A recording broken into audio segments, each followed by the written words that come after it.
करके अपने पुत्र का विवाह करो, पर यदि आपने उसमें गंभीरता नहीं दिखाया। सनातन परंपरा कहता है कि आपका पुत्र भले ही 2-4-10,000 कम पैसा कमाए चलेगा, आप अपने पुत्र को ऐसा बनाओ कि भगवान के सामने सिर झुकाए, संतों को प्रणाम करें। रामचरितमानस, भगवत गीता, श्रीमद् भागवत का कुछ श्लोक उसको याद हो। हम लोग सनातनी होने का ढिंढोरा तो खूब पीटते हैं कि हम सनातनी हैं। सनातनी का अर्थ क्या है? हर सनातनी को कम से कम 100 श्लोक याद होना चाहिए। हर सनातनी को अपने इष्ट की परंपरा याद होनी चाहिए, अपने गुरु की परंपरा याद होनी चाहिए, तो वो सनातनी है। कहने मात्र से कि मैं सनातन हूँ, मैं सनातनी नहीं होता है। कहने से कि हमने भोजन कर लिया पेट भर जाएगा, बताओ, हमने किए थे कि भोजन कर लिए, हाँ कर लिया, पेट भर जाएगा? नहीं न भरेगा। पेट भरने के लिए भोजन करना पड़ेगा। इसलिए सनातनी पक्का वही सनातनी है जिसको ये मालूम हो कि राम कौन है, जिसको ये पता हो कि श्याम कौन है, वही सनातनी है। तो जोड़ी भी भगवान की कृपा से ही अच्छा मिलता है। आत्मदेव जी बड़े भोले भाले हैं और उनकी पत्नी बड़ी चंचल स्वभाव वाली। एवं कुतर्क योगेना, आत्मदेव जी जो भी कहते हैं अपनी अर्धांगिनी को, उसमें तर्क करती है कि मैं ये नहीं करूंगी। आज आत्मदेव जी ने विचार किया कि सब तो है हमारे पास, भगवान की कृपा से सब है, पर यदि कुछ नहीं है तो इस सब को भोगने वाला कोई संतान नहीं है। एकांत में जाकर बैठकर रोने लगे, हे प्रभु, आपने हमको सक्षम तो बनाया, आपने हमको सुख प्रदान तो किया, पर ये सब मिलने के बाद भी जब मैं अपने पितरों को पिंडदान देता हूँ तो हमारे पितर रोने लगते हैं। हे आत्मदेव, तू तो अभी पिंडदान हमको दे रहा है, तू तो अभी पिंड दे रहा है हमको, तेरे जाने के बाद हमको कौन पिंड देगा, कौन मेरा तर्पण करेगा? सरकार, घर में तुलसी है, जैसी लगाता हो 2-4-5 दिन के बाद तुलसी सूख जाती है, ऐसे लगता है कि तुलसी भी रो रही है। मैं गौ सेवा करता हूँ, गैया हमारे दरवाजे पर है, मैं बड़े भाव से गौ सेवा करता हूँ, पर प्रभु 5 वर्ष हो गए, उससे ज्यादा ही हो गया होगा, गैया ने भी किसी बछड़े को जन्म नहीं दिया है। ये निराश मना होकर आज आत्मदेव विचार किए कि नहीं जीऊंगा, जाकर मर जाऊंगा।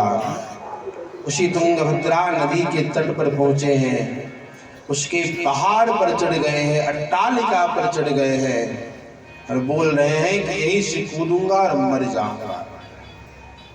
जैसे नीचे देखे तो सुंदर जल बह रहा था, बोले नहीं नहीं नहीं, पहले जल पीऊंगा फिर मरूंगा। अब जल पीने के लिए नीचे उतरे, अरे जल ना पियो तो वैसे मर जाओगे। एक व्यक्ति अपनी पत्नी से परेशान होकर बोला कि आज तो मर ही जाऊंगा, ट्रेन के नीचे जाकर कट जाऊंगा। गया और हाथ में एक टिफिन ले लिया। कोई किसी ने पूछा भैया कहाँ जा रहा है? कहता मरने जा रहा। कहते ये हाथ में क्या? बोले टिफिन है, इसमें क्या खाना है, ये क्यों लेकर जा रहा है? कहते कि ट्रेन लेट हो गया तो भूख लग जाएगी। अरे भोजन ना करो तो ऐसे मर जाओगे। तो आत्मदेव जी उस अट्टालिका से नीचे आए, पहाड़ से नीचे आए और जल पीने लगे। आंखों से जल प्रवाह हो रहा है, रो रहे हैं, रुदन कर रहे हैं और आस्मनी कर रहे हैं। इतने में एक संत का आगमन हुआ।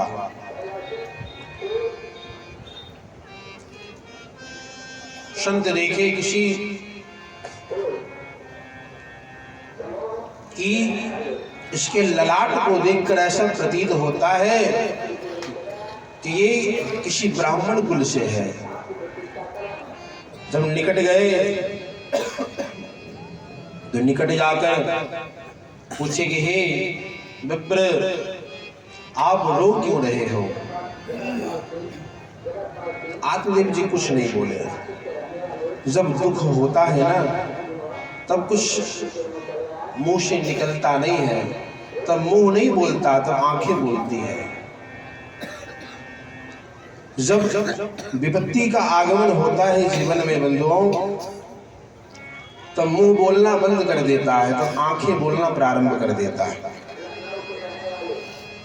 तब आंखें बोलती है। आत्मदेव जी कुछ नहीं बोले, रो रहे हैं, जैसे अपना शुद्ध बुद्ध गवा बैठे, ऐसे रो रहे हैं। रोते हुए आत्मदेव को जब संत भगवान देखे हैं तो हिला कर, हे ब्राह्मण क्या हुआ, क्यों रो रहे हैं आप, इसलिए रो रहे हैं?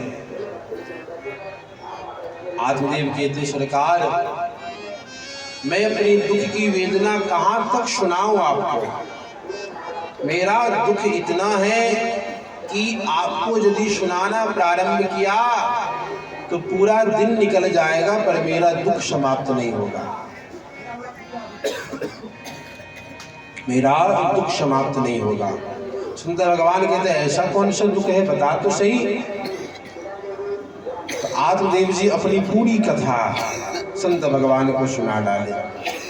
संत भगवान अपनी खोपड़ी पकड़े कि मैं आया था कि हमको लगा कि प्रभु के वियोग में रो रहा है, प्रभु के प्रेम में रो रहा है, ये तो पुत्र के वियोग में रो रहा है। अरे आत्मदेव, पुत्र पुत्री कुछ नहीं होता, क्या पुत्र के पीछे भाग रहे हो? अभी पुत्र नहीं है इसलिए दुखी हो, कल हो जाएगा और नालायक निकल जाएगा इसलिए दुखी रहोगे। तो पुत्र के पीछे मत भागो। क्या जिनके पुत्र हुए वो सुखी हैं? इतिहास खोल कर देखो, क्या पुत्र होने के बाद क्या भरोसा कि तुम सुखी हो जाओगे? आत्मदेव जी कहते हैं, संत भगवान मैं भी ब्राह्मण हूँ और कर्मकांडी ब्राह्मण हूँ, प्रवचन देना हमको भी खूब आता है। प्रवचन आप ना तो यदि आप कुछ दे सकते हैं तो ऐसा कुछ दीजिए जिससे मेरे दुखों का निदान हो सके, जिससे दुख कट जाए।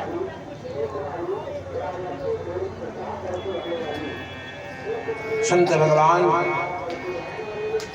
ध्यान पूर्वक जब आत्मदेव के ललाट को देखे तो कहते, हे ब्राह्मण, हे विप्र, तुम्हारी ललाट को देखकर मैं बता सकता हूँ, सप्त जन्म विधि तब पुत्रो नहीं बच नहीं बचा।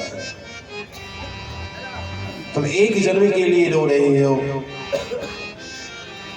तुम्हारी ललाट की रेखाएं बता रही है कि एक जन्म का तुम्हारे 7 जन्मों तक तुम्हें पुत्र का सुख नहीं है, तुम्हें 7 जन्मों तक पुत्र के वियोग में ही रहोगे, पुत्र की प्राप्ति तुम्हारे एक जन्म का 7 जन्मों तक नहीं है।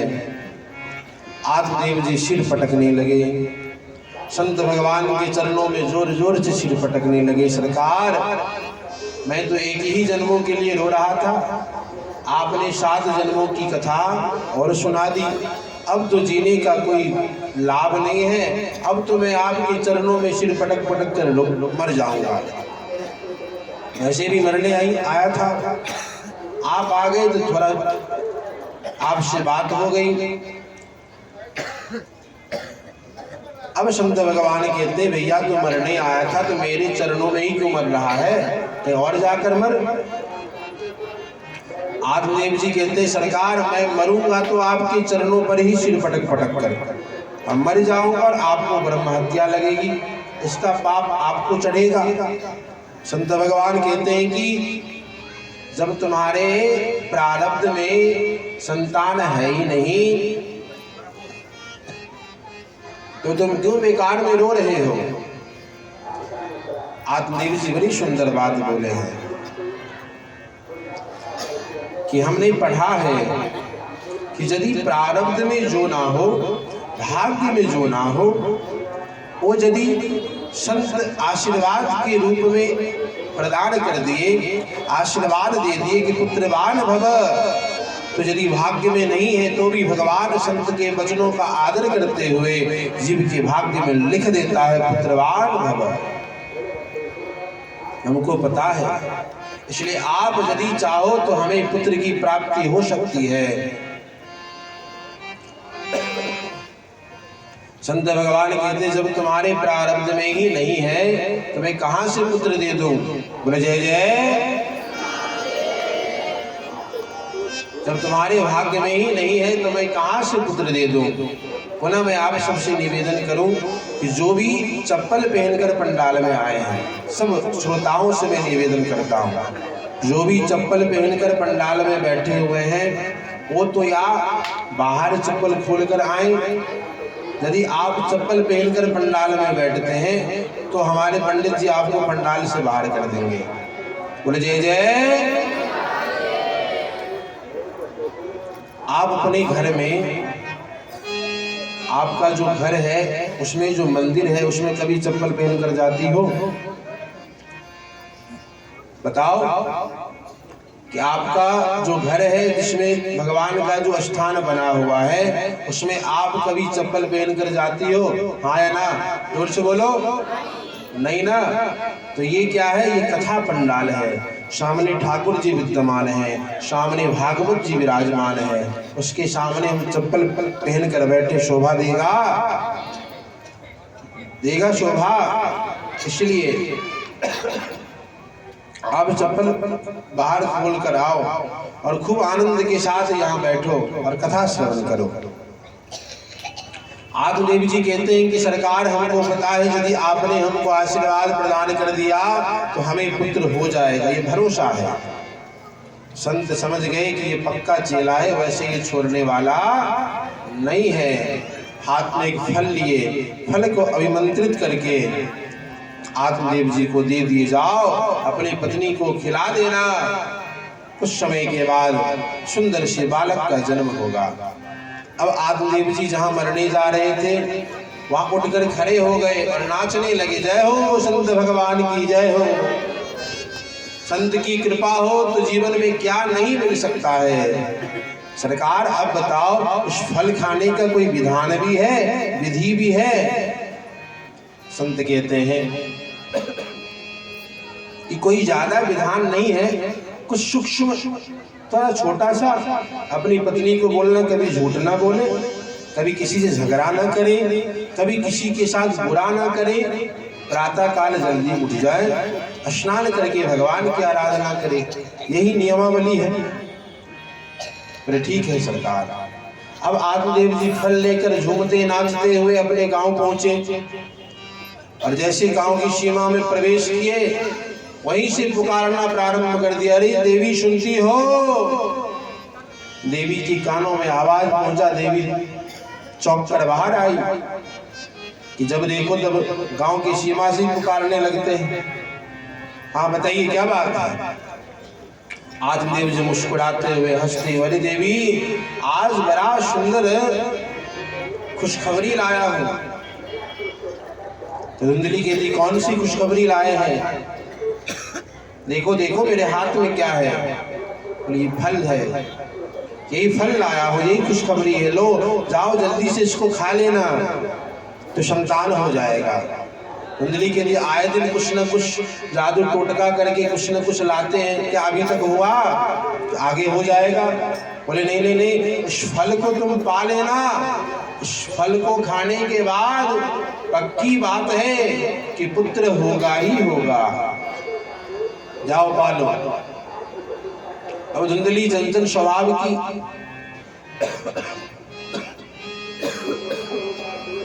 आत्मदेव जी को बोलती, ठीक है सरकार मैं इसको खा लूंगी, पर हमने अभी स्नान नहीं किया है, स्नान करके पूजा करके फिर इस फल को खाऊंगी। भोले भाले आत्मदेव समझ गए कि देवी ने कहा है तो खा ही लेगी, चले गए। अब धुंधली अपने कक्ष में बैठकर सोचने लगी। उसी समय धुंधली की एक पड़ोसी आई। अरे बहन खूब आई हो, देखो देखो आज हमारे पति ने एक फल लाया है और बोले हैं कि संत ने दिया है, इस फल को पालो तो संतान हो जाएगा। तो पड़ोसी कुछ सत्संग स्वभाव की थी, सत्संग में जाती थी, संतों की सेवा करती थी। पड़ोसी कहती है तुम देरी मत करना, समय मत गवाना, तुरंत खा लो इसको। संत का आशीर्वाद कभी विफल नहीं होता। संत का आशीर्वाद यानी परमात्मा का आशीर्वाद, तुरंत खा लो। धुंधली कहती बहन खा तो लूंगी, पर खाने के बाद कहीं मैं सही में गर्भवती हो गई और कहीं घर में आग लग गया तो सब तो भाग जाएंगे, मैं तो जलकर राख हो जाऊंगी, क्योंकि मैं तो भाग नहीं पाऊंगी। अरे बहन कहीं मैं सही में गर्भवती हो गई तो घर का काम भी नहीं कर पाऊंगी। तो पड़ोसी बोली इसमें कौन सी बड़ी बात है, अपनी ननद को बुला लेना, वैसे भी लाला का जन्म होगा तो बधाई तो देना ही पड़ेगा, इसलिए पहले से बुलाकर रखो, खूब काम करवाओ पहले, तो बाद में बधाई देकर विदा कर दो। अब कहती है धुंधली अरे बहन मेरी ननद तो एक नंबर की चुट्टी है, ओ यदि 2 महीने पहले आ गई तो मेरे काम को छोड़ो, मेरे पूरा घर ही साफ करके चली जाएगी। तो मैं कहाँ जाऊंगी, मैं कहाँ रहूंगी, मैं कहाँ जाऊंगी। एवं कुतर्क योगेन तत्फलम नैव भक्षितम्। पड़ोसी थक गई समझाते समझाते। ठीक है बहन तुझे जो करना है वही तू कर, और चली गई। कुछ समय के बाद धुंधली की छोटी बहन आई। अरे बहन ठीक समय पर आई हो, आओ देखो तुम्हारे जीजा जी एक फल लाए हैं, बोले इसको खा लो तो संतान हो जाएगा। कि फल खाने से भी संतान हुए हैं। अब उसकी जो छोटी बहन है वो कुछ लालची स्वभाव की है, धन के प्रति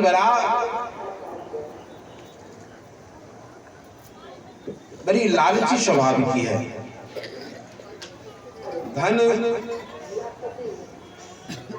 तब श्रेयस्कर है बंधुओं जब धन धर्म में लगता हो।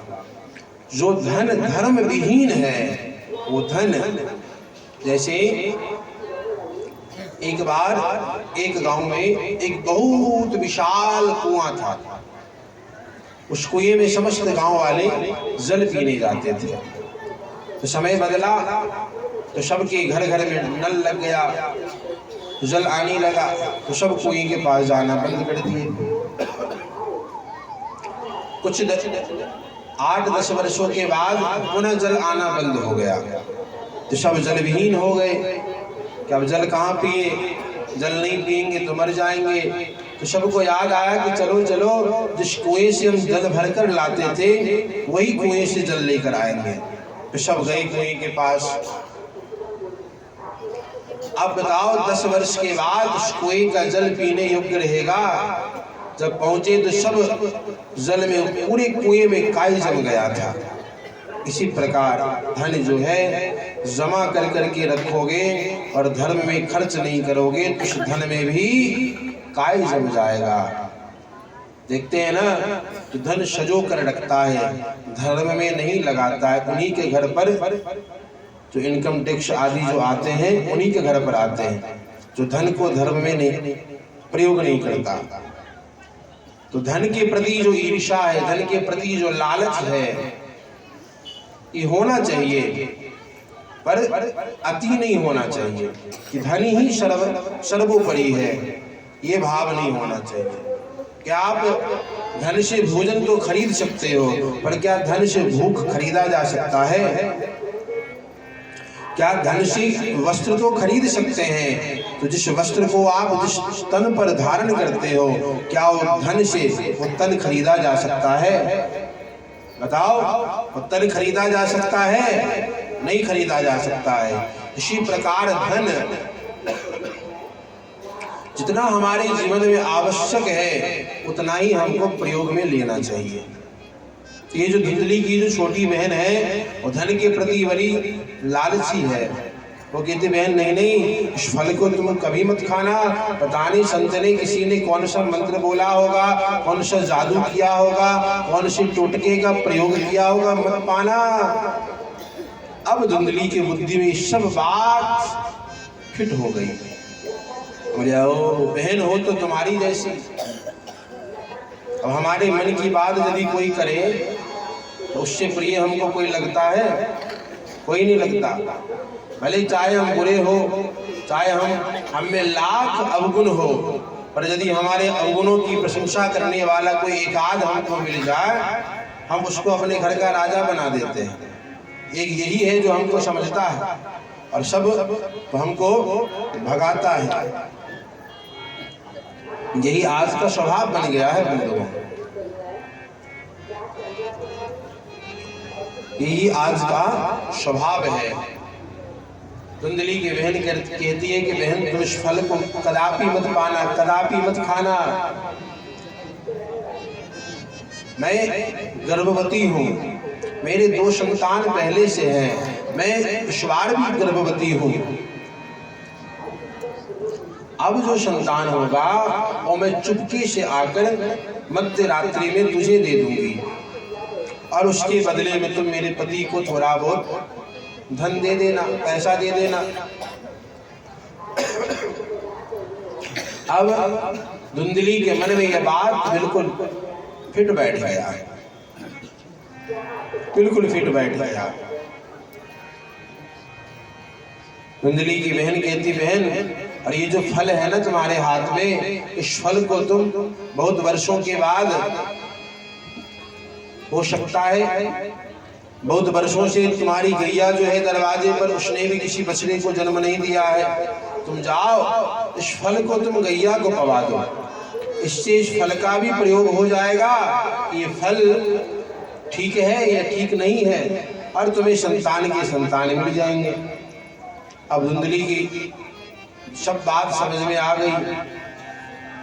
समय बीता, समय आया, मध्य रात्रि में धुंधली की बहन अपने बालक को लेकर आई और धुंधली के हाथ में दे दी। जैसे बालक रुदन करने लगा, रोने लगा, वैसे आत्मदेव तुरंत भागते दौड़ते हुए आए। अपने जब उस बालक को देखे तो अंतर आत्मा से आवाज आई, आत्मदेव ये तुम्हारा संतान नहीं है। हाँ बंधुओं, जब हम कोई पाप कर्म करते हैं तो हृदय हमको रोकता है।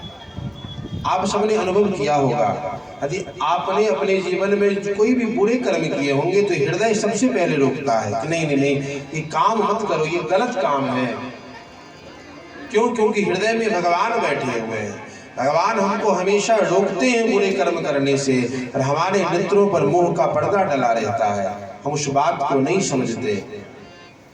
इसी प्रकार आत्मदेव के हृदय से आवाज आई कि हे आत्मदेव ये तुम्हारा बालक नहीं है। पर आत्मदेव के नेत्रों पर पुत्र मोह का पर्दा डला हुआ था। उस आत्मा की आवाज को नहीं सुन पाए और उस पुत्र को हृदय से लगा लिए।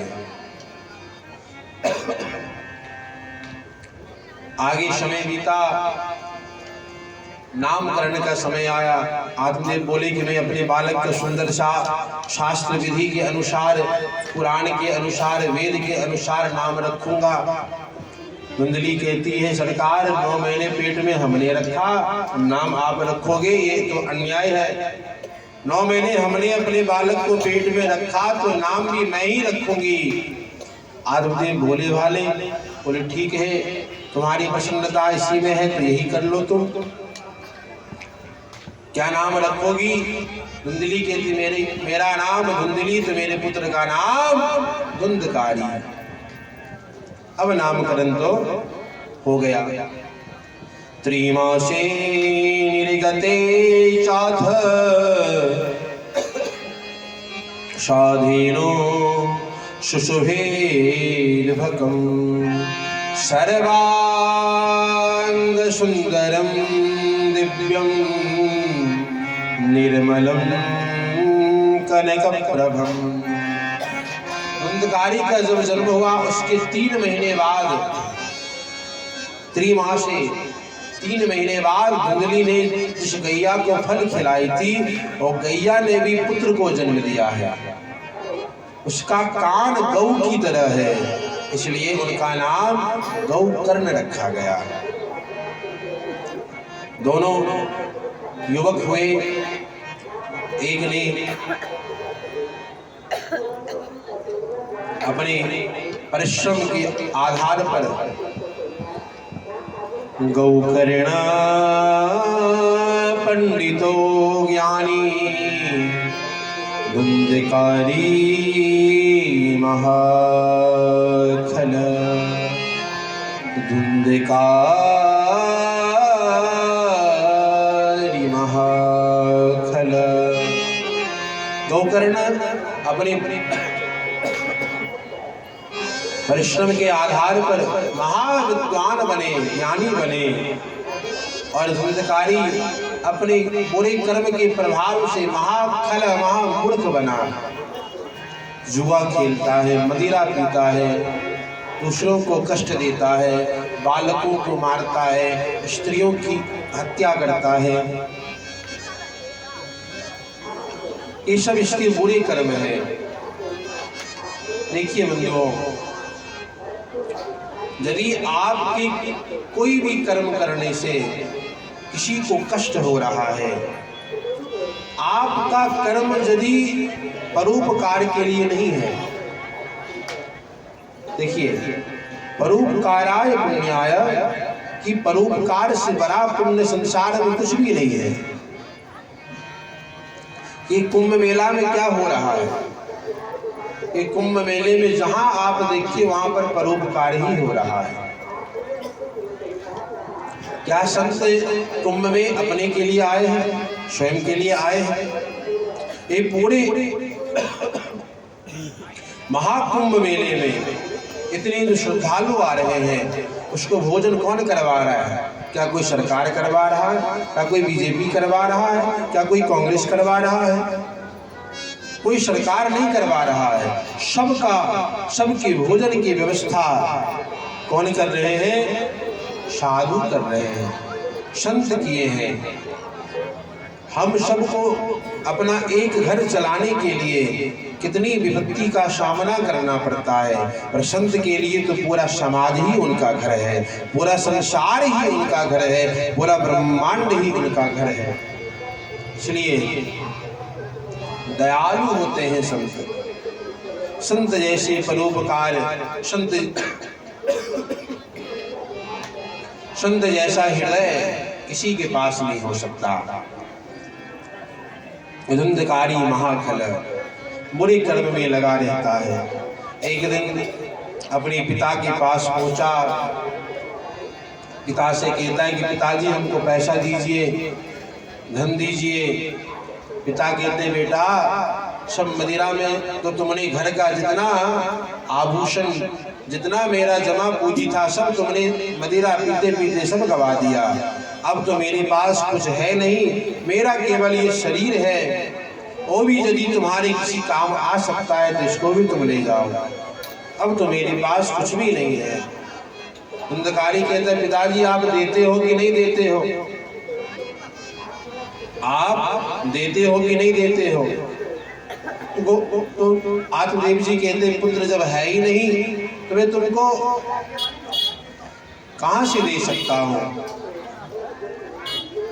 धुंधकारी को क्रोध आया। धुंधकारी क्रोध में आकर अपने पिता आत्मदेव की छाती पर एक जोर से लात मारा। आत्मदेव दूर जाकर गोकर्ण जी के चरण के पास गिरे हैं। गोकर्ण जी के पास बैठकर रो रहे हैं कि हे गोकर्ण देखो, तुम्हारा भाई आज मुझे मारा है। गोकर्ण जी मुस्कुराते हुए कहते हैं कि पिताजी ये आपको मारा नहीं है, आपको मार कर सही जगह पहुंचाया है। जाओ जाओ अपने उस दुराचारी पुत्र के चरण की पूजा करो, धूप अगरबत्ती माला आदि लेकर उस चरणों की पूजा करो। यही बात आपको संत कहे थे, हे आत्मदेव पुत्र से सुख मिलेगा इसका कोई भरोसा नहीं है, आपको नहीं हुआ। आज जब पुत्र मारा है तो आप संत की शरण में आए हो। 3 श्लोकों में गोकर्ण जी ने अपने पिताजी को बड़े सुंदर भावों से समझाया है।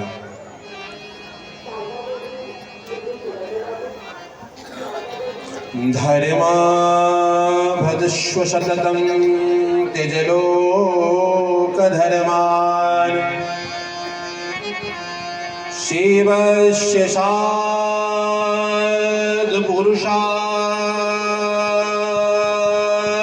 जहि कामतृष्णा अन्यस्य दोषगुणचिन्तनमाशु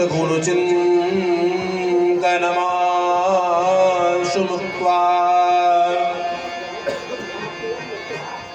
सेवा कथा रसमो नितरां पिबत्वमें। धर्म वदस्व सततं त्यजलोक धर्म। बड़े 3 श्लोकों में अपने पिताजी को समझाए हैं। संत ही हमको भगवान से जोड़ सकता है, इसलिए संत का संग करें।